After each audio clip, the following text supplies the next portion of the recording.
Hello friends, welcome back to my channel. So आज हम study करने वाले हैं वैल्यूज़ ऑफ टीचिंग कॉमर्स। तो बेसिकली टीचिंग क्यों करवाई जाती है कॉमर्स की और इसकी क्या वैल्यू है, क्यों ये इतना इंपॉर्टेंट पार्ट प्ले करता है। तो इसमें दो वैल्यूज़ आगे फर्दर डिवाइड की गई है, theoretical values and practical values, जो हम स्टडी करने वाले हैं। सो हम कर रहे हैं BEd first year, chapter number 4 हमारा चल रहा है टीचिंग ऑफ कॉमर्स का। और आज ये चैप्टर कंप्लीट हो जाएगा, उसके बाद हम 5th चैप्टर स्टार्ट करेंगे। उससे पहले वाले 3 चैप्टर ऑलरेडी कंप्लीट हो चुके हैं। सो इसकी एक अलग से प्लेलिस्ट बनी हुई है जिसका लिंक डिस्क्रिप्शन बॉक्स में है। अगर आपने पिछले लेक्चर नहीं देखे हैं तो वो आप देख सकते हो। सो गाइस, आज का टॉपिक हम स्टार्ट करते हैं।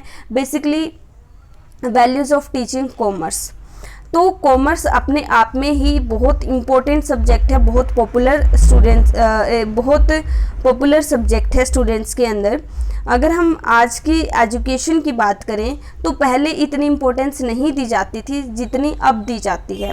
टाइम के साथ साथ इसकी इम्पोर्टेंस इंक्रीज़ होती जा रही है और इसको हम सिर्फ ये नहीं है थियोरेटिकल सिर्फ बुक्स में पढ़ते हैं, अपनी जो डेली लाइफ है हम वहाँ पे भी इसको अप्लाई कर सकते हैं, उसके साथ रिलेट कर सकते हैं। या फिर हम बोले हमारी जो प्रोफेशन लाइफ है, एक तरह से कोई जैसे सीए बन जाता है, बिजनेसमैन बन जाता है, ठीक है, चाहे कंज्यूमर की बात करें तो वहाँ पे भी हम इसको जो है अप्लाई कर सकते हैं, राइट। सो इसमें हमारी बेसिकली दो वैल्यू जो हम करेंगे, theoretical value and practical values. और आज पहले हम पढ़ेंगे थियोरेटिकल वैल्यूज़।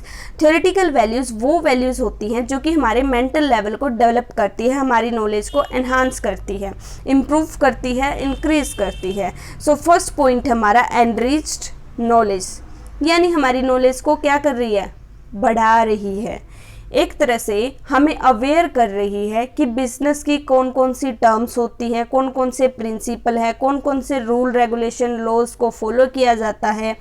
और बहुत सारे क्वेश्चन हम जैसे कि हमारी जो है इंडिया की मार्केट किस तरह की है, कितने टाइप्स की है, एडवर्टाइजमेंट को किस तरह से यूज़ किया जाता है, राइट, गुड्स को कहाँ से परचेज़ किया जाता है, किस तरह से उसको बेचा जाता है, आगे अपनी सेल्स को इंक्रीज़ कर सकते हैं, ठीक है। और आप इसके अंदर ऐड कर सकते हो कि हमें ऑर्गेनाइजेशन के कंसेप्ट के बारे में, मैनेजमेंट के बारे में, बैंकिंग के बारे में, इंश्योरेंस के बारे में बहुत सारी, हमें सिर्फ कोई एक पर्टिकुलर चीज़ यहाँ से जो है नहीं मिलती, बल्कि बहुत वाइड नॉलेज हमें यहाँ से मिलती है। जो कॉमर्स का कंटेंट है, जो सिलेबस है, वो बहुत ज़्यादा है, जो कि फैक्ट्स के बेस्ड पे है और जो कि ट्रेड से रिलेटेड है, जो बहुत सारी इन्फॉर्मेशन हमें यहाँ से मिलती है, फाइनेंसिंग के बारे में, बुक कीपिंग के बारे में, राइट।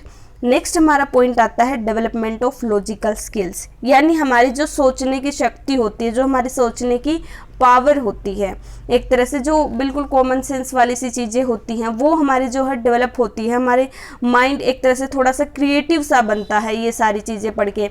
एक तरह से हमें पता चलता है कि जो पास्ट में, जो बिल्कुल ही एक तरह से पहले वाले ज़माने में किस तरह का बिजनेस होता था, फिर कैसे कैसे धीरे धीरे चेंजेस आए, एलपीजी पॉलिसी आई, ठीक है, किस तरह से बिजनेस फिर अब प्रेजेंट में किस तरह से चल रहा है, पास्ट से लेकर अब तक क्या क्या किस तरह से चेंजेस आ रहे हैं बिजनेस में, किस तरह के सोसाइटी में चेंजेस आ रहे हैं, किस तरह के सोसाइटी में और चेंजेस हम कर सकते हैं, कुछ नया क्रिएटिव हम कर सकते हैं। तो एक तरह से जो हमारी लॉजिकल पावर है वो डेवलप होती है और हम अपने बिजनेस वर्ल्ड को, हमारे बिजनेस को किस तरह से आगे लेके जा सकते हैं और डेवलप कर सकते हैं, कुछ नया क्रिएटिव इसके अंदर कर सकते हैं, वो स्किल्स हमारी इंक्रीज होती हैं।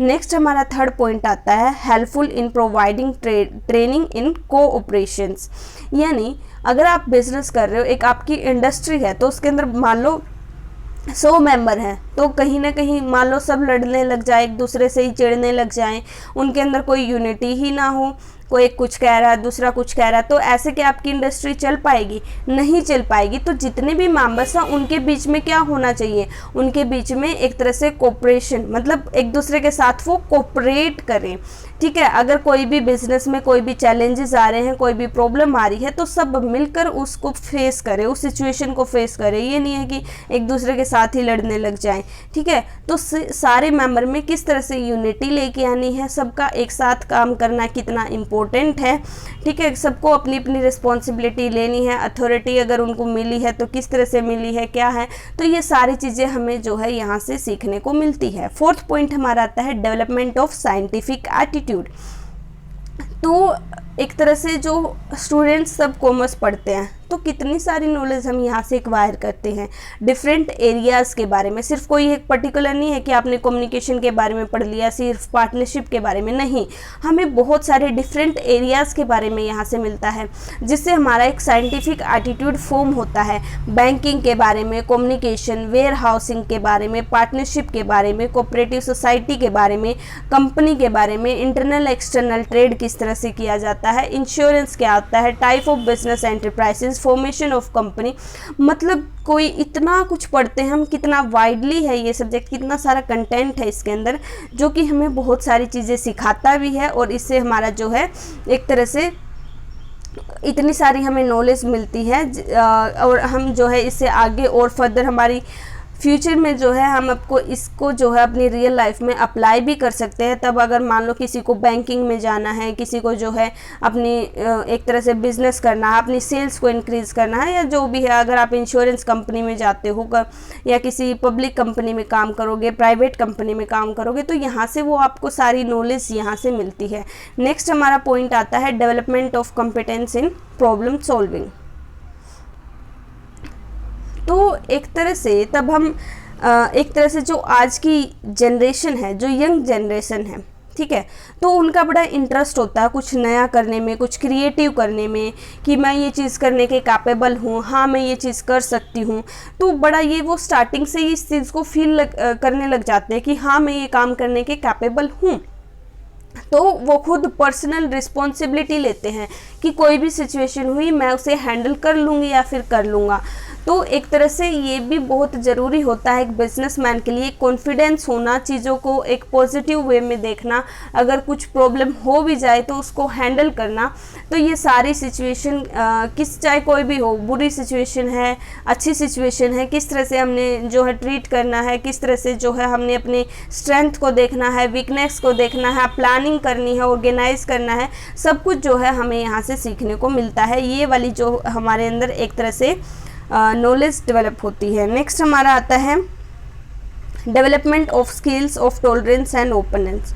तो एक तरह से तब हम क्लास में मान लो कॉमर्स स्टडी कर रहे हैं, इसका मतलब है तो टीचर्स हमसे बहुत सारी प्रॉब्लम, हमें केस स्टडी लेके आ जाएंगे, हमारे सामने कुछ क्वेश्चन अराइज करेंगे, तो उससे क्या होता है हमारा माइंड चलना स्टार्ट होता है कि हाँ ये चीज़ ऐसे हो सकती है। फिर बच्चों से पूछा कि भाई तुम बताओ। अब ज़रूरी नहीं है सब एक ही आंसर देंगे, सब अलग अलग आंसर देंगे, क्योंकि हर स्टूडेंट्स के पास राइट है कि वो बोल सकता है, वो अपने क्वेश्चन को रेज कर सकता है। तो इससे क्या होगा, एक दूसरे की चीज़ भी हम सुनेंगे। स्टूडेंट्स में 50 बच्चे या 50 का पॉइंट ऑफ व्यू अलग हो सकता है, तो इससे सब एक दूसरे को सुनेंगे तो उनको नई नई चीज़ें एक्सपीरियंस करेंगे, फिर और उसको वो और ज़्यादा सोचेंगे। कोई किसी का आइडिया अच्छा लग गया तो उसके माइंड में ये होगा हाँ ये फ्यूचर में मैं ये कर सकता हूँ। एक तरह से हमारे जो नई नई चीज़ें हम एक्सप्लोर करते हैं, नया नया एक्सपीरियंस करते हैं, जिससे हमारी जो है स्किल है टॉलरेट करने की, ओपननेस की जो है वो डेवलप होती है। नेक्स्ट हमारा 7th पॉइंट आता है development of skills in studying and learning. So तब हम जो है कॉमर्स स्टडी करते हैं तो स्टूडेंट्स को अगर हम कोई भी डाटा देते हैं, ठीक है, किसी भी कंपनी का, मान लो कि बोले कि बैलेंस शीट बनाओ या फिर किसी तरह का आप कुछ भी उसको दोगे, तो वो उसको इवेलुएट कर सकता है, उसको ऑर्गेनाइज कर सकता है। कोई केस स्टडी दे दो तो उसको वो सोल्व कर सकता है। तो एक तरह से अगर हमें कोई फैक्ट्स दिया जाए, कोई हमें किसी तरह का कुछ भी दे दे, तो हम उसको कर सकते हैं कि अगर हमें वो चीज़ पढ़ी हुई हो, अगर वो हमें आती हो, उसके अंदर हम कोई नया आइडिया पुट कर सकते हैं कि हाँ ये चीज़ ऐसे ठीक हो सकती है। कोई कंपनी लॉसेस में जा रही है तो आप उसको कुछ एक तरह से आपका माइंड क्या पता हो कि आपको पता हो कि यहाँ पे हम क्या चीज़ कर सकते हैं, ठीक है, तो आप वहाँ पे अपना ओपिनियन भी दे सकते हो। एक तरह से आपकी ओवरऑल पर्सनैलिटी यहाँ से जो है वो डेवलप होती है। नेक्स्ट हमारा आता है नॉलेज ऑफ अदर कंट्रीज। तो यहाँ पे सिर्फ तुम अपनी कंट्री के बारे में नहीं स्टडी करें, इंटरनेशनली भी हम स्टडी करते हैं कि अगर बड़े लेवल पे बिजनेस कर रहे हैं, इंटरनेशनल लेवल पे बिजनेस कर रहे हैं, एमएनसीज में काम कर रहे हो, तो किस तरह से जो है चीज़ें हैंडल की जाती है, किस तरह से जो है फैक्टर अफेक्ट करते हैं दूसरी कंट्रीज़ के भी हमारे बिजनेस को। किस तरह से आपका बहुत सारी चीज़ें होती है, बहुत कुछ पढ़ते हैं हम, IHRM में पढ़ते हैं, इंटरनेशनल ह्यूमन रिसोर्स मैनेजमेंट में, कि जो है किस तरह से हमारी फैक्टर्स जो है एक दूसरे कंट्री को अफेक्ट करेंगे, करेंसी अफेक्ट करेगी, पॉलिटिकल जो है यहाँ पे कुछ और चल रहा है, एनवायरनमेंट वहाँ पे कुछ और चल रहा है, तो सारी चीज़ें हमारे बिजनेस को अफेक्ट करती हैं, हमें उनको किस तरह से हैंडल करना है और दूसरी कंट्रीज़ में किस तरह से काम हो रहा है, तो काफ़ी कुछ जो है हमें यहाँ से सीखने को मिलता है। और आप इसके अंदर लिख सकते हो कि एक तरह से हमारा यहाँ पे आइडियाज़ आते हैं, हमारा एटीट्यूड फॉर्म होता है, हमारा इंटरेस्ट आता है बिजनेस में। तो एक आप बोल सकते हो कि आपके पास फ्यूचर के लिए एक प्लान आप बना सकते हो यहाँ से, ठीक है। कोई फ्यूचर में जाकर प्रोड्यूसर बनेगा, ट्रेडर बनेगा, कोई कंज्यूमर बनेगा, और कंज्यूमर तो हम अभी भी हैं, तो उसको हम अपनी रियल लाइफ में जो है अप्लाई कर सकते हैं, राइट। और हम यहाँ से जो है नई नई चीज़ें एक्सपीरियंस करते हैं। हमें पता है कि हमारे वांट्स नीड्स हमारी जो है वो अनलिमिटेड है, बट हमारे रिसोर्सेज जो है वो लिमिटेड है, तो हमने किस तरह से अपने रिसोर्सेज को प्रॉपर यूटिलाइज करना है ताकि वेस्टेज ना हो और उससे हमें जो है फुल सेटिस्फेक्शन मिले, राइट। नेक्स्ट हमारा आता है प्रैक्टिकल वैल्यूज़। सो प्रैक्टिकल वैल्यूज जो हमारी होगी, जो हम अपने बिहेवियर में लेके आते हैं एक तरह से, ठीक है। तो ये सिर्फ नॉलेज एक्वायर करने तक लिमिटेड नहीं है, बल्कि वो ऐसी चीज़ें जो हम अपनी रियल लाइफ में भी जो है। सो कॉमर्स में हम वो सारी एक्टिविटीज स्टडी करते हैं जो कि हमारे ट्रेड से रिलेटेड है, राइट। सो कॉमर्स एक तरह से हमारी लाइफ में भी बहुत इम्पोर्टेंट पार्ट प्ले करती है कि हम किस तरह से चीज़ों को देखते हैं, किस तरह से लीड करते हैं, किस तरह से हम अपने रिसोर्सेज को यूज़ करते हैं। तो सिर्फ थ्योरेटिकल एस्पेक्ट नहीं, बल्कि we find that practical aspect is more important than the theoretical aspect, क्योंकि थ्योरी तो सिर्फ हम बुक्स में पढ़ लेते हैं, बट वही चीज़ फ्यूचर में हम क्या अप्लाई कर रहे हैं, हम उसको अपनी प्रैक्टिकल लाइफ में किस तरह से यूज़ कर सकते हैं जो हमने सीखा है, like aspect of buying, selling, banking, warehousing, recording. तो इन चीज़ों को आप अपनी रियल लाइफ में जो है एक्सपीरियंस करते हो, देखते हो, अप्लाई करते हो, ठीक है। आपको प्रॉपर ट्रेनिंग भी प्रोवाइड करवाई जाती है, जैसे आगे अगर आपको MNCs में काम करना तो वहाँ पे आपको ट्रेनिंग प्रोवाइड करवाई जाती है। आप जो है बैलेंस शीट बनाते हो, तो रियल लाइफ में भी तो ऐसे ही बैलेंस शीट बनती है। ये सिर्फ हम बुक्स में नहीं पढ़ते, सिर्फ बुक्स तक नहीं है ये नॉलेज, हम प्रैक्टिकली भी करते हैं।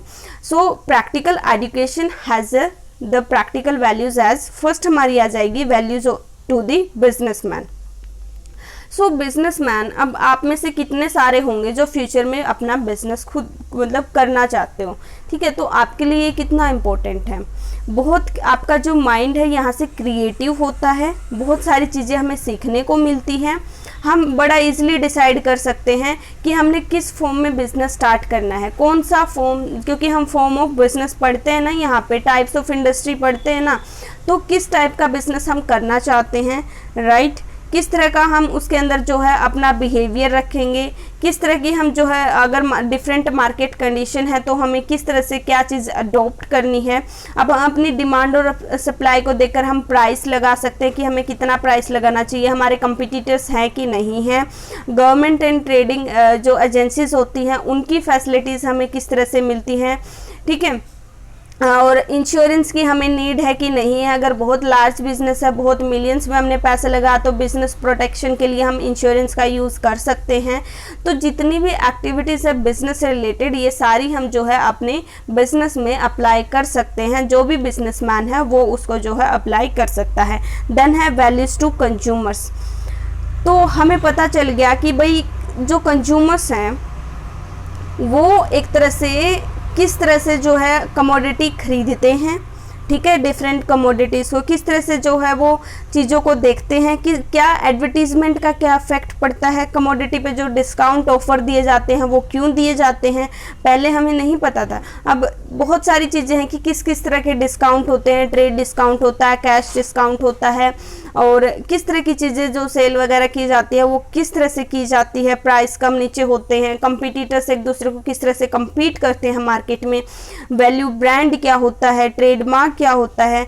तो हम तो कंज्यूमर है, पहले तो नॉर्मल जो कंज्यूमर होगा जिसने कॉमर्स कभी नहीं पढ़ी होगी उनको ये इतनी चीज़ें डिटेल में नहीं पता होगी, बट जो कॉमर्स वाला स्टूडेंट्स होगा उसको कंज्यूमर्स का बिहेवियर भी पता होगा, और जो प्रोड्यूसर जो सेलर पागल हमें बनाते हैं, ठीक है, अपनी सेल्स इंक्रीज करने के लिए, तो वो भी हमें समझ आ जाती है, तो हम उसको रियल लाइफ में अपने जो है रिलेट कर सकते हैं, ठीक है।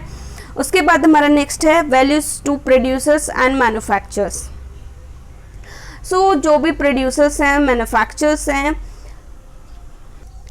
इनको नॉलेज मिलती है कि वो किस तरह से बैंक का यूज़ कर सकते हैं, किस तरह से इंश्योरेंस का, किस तरह से एडवर्टीजमेंट कर सकते हैं, वेयर हाउसिंग का यूज़ कर सकते हैं, पैकिंग, लेबलिंग, स्टॉक एक्सचेंज किस तरह से होता है। देखो पहले हमें नहीं पता था कि भाई पैकिंग की, लेबलिंग की भी इतनी ज़्यादा वैल्यू होती है, बट तब हमने पढ़ा तो हम कितना कुछ पढ़ते हैं इस टॉपिक के मतलब अगर हम डिटेल में जाए तो बहुत कुछ है, तो हमें पता चलता है कि हम किस तरह से अट्रैक्टिव पैकिंग कर सकते हैं। सेम चीज़ की अगर अट्रैक्टिव आपने पैकिंग किया तो उसी की वैल्यू को वो इंक्रीज कर देता है, और आजकल लोग आपको पता ही है अट्रैक्टिव चीज़ें ज़्यादा खरीदते हैं, जो गिफ्ट्स वगैरह होते हैं जैसे दिवाली पे देते हैं, तो उसकी पैकिंग से ही कितने सारे लोग अट्रैक्ट होकर उसको परचेज करते हैं।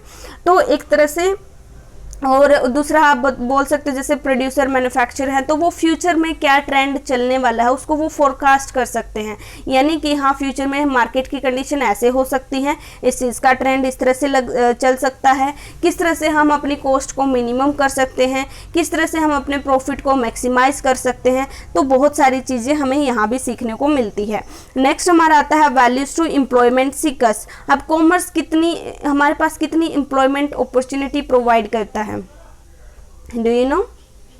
तो देखो जो आजकल का यूथ है, हर कोई ये चाहता है, जो भी मतलब लगा लो जो भी हमारा कॉमर्स पढ़ रहा है स्टूडेंट्स, तो वो सिर्फ क्या एक फील्ड में जा सकता है, वो कॉमर्स का टीचर भी लग सकता है, वो एडवर्टीजमेंट में काम कर सकता है, वो मार्केटिंग कर सकता है, वो कंप्यूटर भी पढ़ रहा है, वो इंश्योरेंस भी पढ़ रहा है, वो मैनेजमेंट भी पढ़ रहा है, वो फाइनेंस भी पढ़ रहा है, तो कितनी सारी फील्ड आपको यहाँ से मिल रही है ना।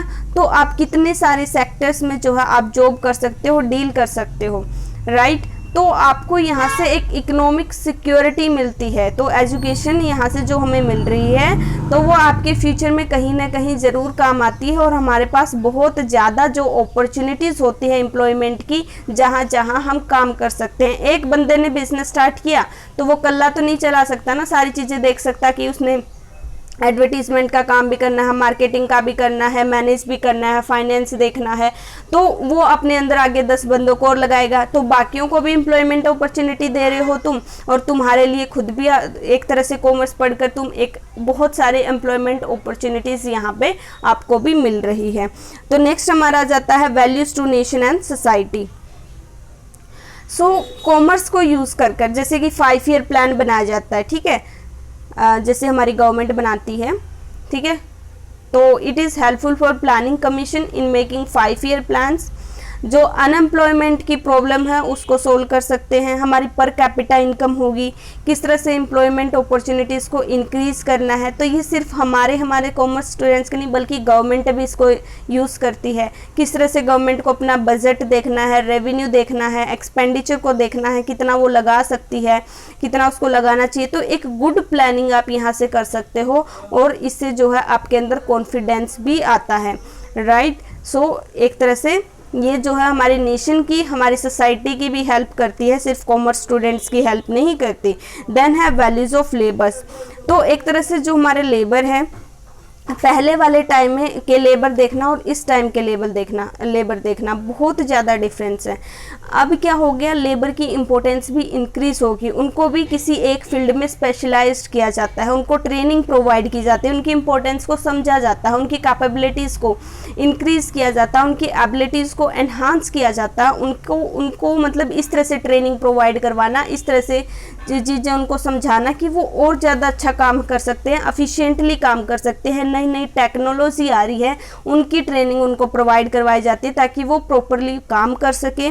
और जो है उनको, और आपको पता है अगर जैसे जैसे डिमांड इंक्रीज़ हो रही है, नॉलेज इंक्रीज़ हो रही है उनकी, तो उनका जो वेजेस है वो भी अब उनको ज़्यादा मिलने लग गई है, ठीक है। और एक तरह से एक एफिशिएंट लेबर होगा तो उसको जो है अपॉर्चुनिटी, उसको एक अच्छी जॉब भी मिल सकती है। तो एक तरह से लेबर की भी वैल्यू को ये इंक्रीज़ करता है, राइट। स्टेट गवर्नमेंट है या फिर जो है आप बोल सकते हो सेंट्रल गवर्नमेंट है, सबको ही हेल्प करता है, क्योंकि सबके पास रिसोर्सेज लिमिटेड है और उनको उनका ऑप्टिमम जो है यूटिलाइजेशन करना होता है। एक तरह से चाहे हम छोटे से लेकर बड़े तक टैक्स में हेल्प करता है, तो ये हर चीज़ में हेल्प करता है, इतनी सारी अपॉर्चुनिटी हमें प्रोवाइड करता है, राइट। सो ओवर प्रोडक्शन ना हो, वेल्थ का अनइक्वल डिस्ट्रीब्यूशन ना हो, इकोनॉमिक की जो पॉलिसीज़ है वो इफ़ेक्टिवली चले, और जो लोगों का लिविंग स्टैंडर्ड है उसको इंक्रीज़ करता है। पॉवर्टी यानी गरीबी, इसको भी, इसके लिए भी काम करता है। एक तरह से हम पॉवर्टी के बारे में स्टडी करते हैं, राइट।